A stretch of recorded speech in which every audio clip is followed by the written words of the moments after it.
शहरात अंमली पदार्थाच्या तस्करी विरोधात नागपूर येथील महसूल गुप्तचर संचालनालयाने एक अत्यंत गुप्त आणि मोठी कारवाई केली आहे।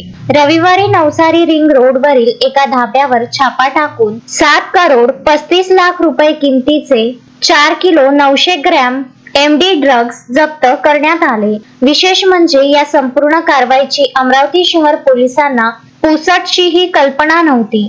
नागपूर DRIच्या पथकाने मिळालेल्या गोपनीय माहितीच्या आधारे अमरावतीत सापळा रचला होता। रविवारी दुपारी नवसारी परिसरातील एका धाब्यावर उभ्या असलेल्या 4 चाकी वाहनाची झडती घेतली असता त्यात काळ्या रंगाच्या बॅग मध्ये MD ड्रग्जचा साठा आढळला। या कारवाईत पोलिसांनी 4 आरोपींना ताब्यात घेतले आहे। फैजल खान अन्सार खान वय 22 वर्ष राहणार गुलिस्तानगर, अवीज अहमद आरिफ अहमद वय 25 वर्ष राहणार चांदूर बाजार, मुस्तकीन खान अब्दुल ताहिर खान वय 28 वर्ष राहणार चांदूर बाजार, शेख परवेज शेख नजीर वय 32 वर्ष राहणार चांदणी चौक असे ताब्यात घेतलेल्या आरोपींची नावे आहेत। सोमवारी दुपारी सर्व आरोपींना कडक बंदोबस्तात अमरावती जिल्हा सत्र न्यायालयात हजर करण्यात आले। न्यायालयाने या दोघांनाही न्यायालयीन कोठडी सुनावली आहे। आरोपी विरुद्ध NDPS कायद्यांतर्गत गंभीर गुन्हे दाखल करण्यात आले आहेत। शहरात इतका मोठा साठा सापडल्याने